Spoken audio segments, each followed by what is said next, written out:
Hey this is Ayat Vikram and you are watching Academia. आज हम बात करने वाले हैं डेमोक्रेसी पे कि आखिर ये डेमोक्रेसी क्या होती है।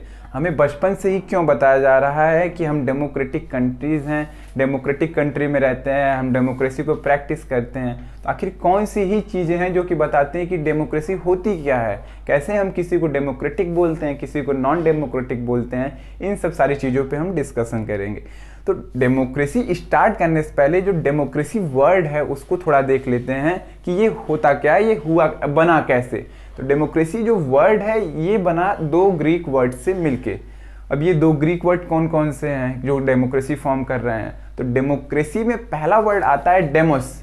डेमोस एक ग्रीक वर्ड है जिसका मीन होता है पीपल, मतलब कि लोग। डेमोस का अर्थ होता है लोग। और फिर जो ठीक इसका दूसरा वर्ड है क्रेटिया, जिससे इसका मतलब होता है रूल, मतलब कि शासन। तो अगर इन दोनों की एक साथ मिला दें डेमोस और क्रेटिया को तो कुछ ऐसा बनेगा डेमोस क्रेटिया, जिसको हम एज कंडेंस्ड फॉर्म पूरा कंप्लीट फॉर्म में देखते हैं तो उसको हम डेमोक्रेसी बोलते हैं। तो पीपल और रूल, मतलब कि द रूल ऑफ पीपल, लोगों के शासन को ही हम डेमोक्रेसी बोलते हैं। तो क्या बस इतनी सी ही चीज़ है डेमोक्रेसी जो हमको बचपन से बताई जा रही है कि हाँ हम डेमोक्रेटिक कंट्री में हैं, हम डेमोक्रेसी प्रैक्टिस करते हैं। काफ़ी कितनी बड़ी बड़ी बहस होती रहती है डेमोक्रेसी पे। तो अब इसको पूरा क्लियरली जानने के लिए हमको इसकी डिफिनीशन देखनी पड़ेगी कि इसकी डिफिनीशन क्या बताती है कि आखिर डेमोक्रेसी होती क्या है, कैसी होती है ये डेमोक्रेसी। तो डेमोक्रेसी की डिफिनीशन ये कहती है कि the democracy is a form of government in which the ruler can be elected by the people. Democracy एक ऐसी गवर्नमेंट का फॉर्म होती है जिसमें कि जो भी हमारा शासक है, जो भी लीडर है, रिप्रेजेंटेटिव है, वो लोगों के द्वारा चुना जाएगा, मतलब कि हमारे द्वारा ही चुना जाएगा हमारा लीडर। तो हम बोलेंगे कि ये डेमोक्रेसी है, एक ऐसा गवर्नमेंट का फॉर्म जिसमें जितने भी लीडर्स हैं लोगों के द्वारा चुने जा रहे हैं, तो उसको हम बोलते हैं डेमोक्रेसी। तो ये तो हो गई डेमोक्रेसी की डिफिनीशन। तो किस बेसिस पे हम डेमोक्रेसी को डिसाइड करेंगे कि आखिर डेमोक्रेसी है क्या, कैसे हम बताएंगे कि डेमोक्रेसी होती क्या है? तो इसके लिए आ जाती हैं कई सारी कैटेगरीज, कई सारी क्राइटेरियाज, जिसके बेसिस पे हम फिक्स करते हैं कि कौन डेमोक्रेटिक है, कौन नॉन डेमोक्रेटिक है। क्राइटेरिया नहीं कह के हम उसको फीचर्स बता देते हैं कि डेमोक्रेसी की कुछ विशेषताएं होती हैं, जो उस विशेषताओं को फॉलो करता है उसी को हम बोलते हैं डेमोक्रेटिक। तो इन विशेषताओं में इसकी पहली विशेषता देखते हैं जो कि हमें ये बताती है कि in a democracy major decision form by your leaders who can elected by the people.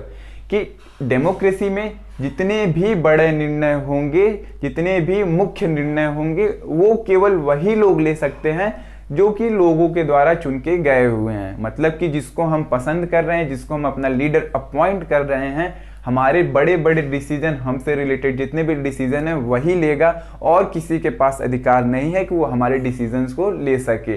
जैसे कि हम नॉर्मल कंट्री देखते हैं, हमारी इंडिया कंट्री में हमारे जितने भी डिसीजंस रियल एग्जीक्यूटिव पावर हमारे जो प्राइम मिनिस्टर हैं वो लेते हैं। हमसे रिलेटेड जो भी हमारी समस्याएं हैं उसका समाधान करने के लिए एक बार प्राइम मिनिस्टर का अप्रूवल लिया जाता है। अब ये प्राइम मिनिस्टर को तो कोई और चुन नहीं रहा है, हम ही इलेक्ट करते हैं अपने प्राइम मिनिस्टर को। तो ये हो गया फर्स्ट फीचर कि डेमोक्रेसी में एक वो फॉर्म ऑफ गवर्नमेंट है जिसमें कि जितने भी बड़े डिसीजन होते हैं वो उन्हीं लोगों के द्वारा लिए जा सकते हैं जो कि लोगों के द्वारा चुन के आया हुआ है। अब दूसरा पॉइंट क्या कहता है कि दूसरा पॉइंट ये बताता है कि a democracy is based on free and fair election. एक जो डेमोक्रेसी होती है एक स्वच्छ और साफ चुनाव पे निर्भर होती है, बढ़िया गवर्नमेंट तभी बनती है। अब फ्री एंड फेयर इलेक्शन का मीन्स क्या हो गया?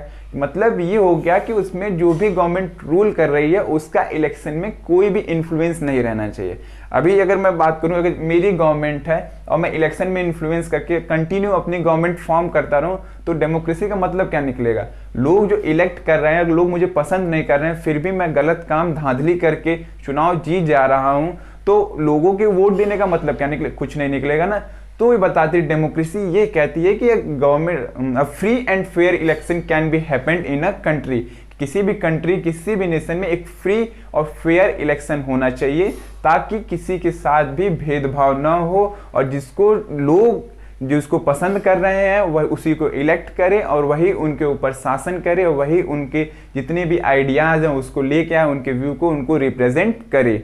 अब फिर आ जाते, ये तो हो गया दूसरा फीचर। अब तीसरा फीचर क्या बोलता है? तीसरा फीचर ये कहता है कि in a democracy every adult citizen must have 1 vote and each vote have a 1 value. यहाँ पे वर्ड है adult citizen. Adult citizen means क्या कि वो लोग जो लोग वोट देने के एलिजिबल होते हैं। तो डेमोक्रेसी में जितने भी एलिजिबल लोग हैं उनको वोट देने का अधिकार हो। ऐसा ना हो कि कुछ स्पेशलाइज लोगों को वोट देने का अधिकार दिया जाए, कुछ स्पेशलाइज लोग ही वोट दें और फिर उनके वोट की एक अलग वैल्यू हो। नहीं, ऐसा नहीं होना चाहिए। जितने भी एडल्ट लोग हैं, जो लोग ये सोचने अपने बारे में, अपने देश के बारे में, अपने सोसाइटी के बारे में सोचने समझने में सक्षम है, उनके पास वोट देने का राइट रहना चाहिए और उनके वोट की वैल्यू केवल 1 होनी चाहिए कि एक लोग केवल एक ही वोट दे सकते हैं। ऐसा ना हो कि कोई ज़्यादा पावरफुल है, ज़्यादा वेल्थी, उसके पास बहुत ज़्यादा वेल्थ है तो उसके वोट की ज़्यादा वैल्यू हो और as compared to common people. जैसे कि इंडिया में, हम बेसिकली इंडिया के एग्जाम्पल ले चलते हैं। हमारी कंट्री में जितनी वैल्यू हमारे वोट की है उतनी ही वैल्यू हमारे प्राइम मिनिस्टर की वोट की भी है। ऐसा नहीं है कि वो प्राइम मिनिस्टर है तो उनकी वोट्स की वैल्यू ज़्यादा होंगी बट हमारे वोट की वैल्यू उतनी ज़्यादा नहीं होगी। जितने भी वोट एक प्राइम मिनिस्टर के वोट की वैल्यू है उतनी ही वैल्यू हमारे वोट की भी ली जाती है। ऐसा नहीं कि वो प्राइम मिनिस्टर हैं, वो इन्फ्लुएंशियल हैं, हमारे देश को लीड कर रहे हैं तो उनकी एक वोट की वैल्यू 1000 वोट होगी और हम कॉमन पीपल हैं तो हमारी एक वोट की वैल्यू एक ही वोट रहेगी। नहीं, यही डेमोक्रेसी कहती है कि that every citizen have a equal vote, equal right of vote and their value have a 1 vote, की एक लोगों का केवल वैल्यू एक ही वोट होगी।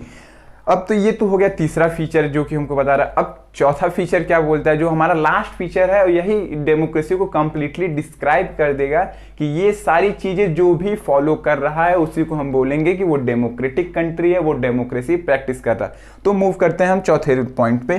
चौथा पॉइंट बताता है कि a government rule within a limit set by constitutional law and citizen right.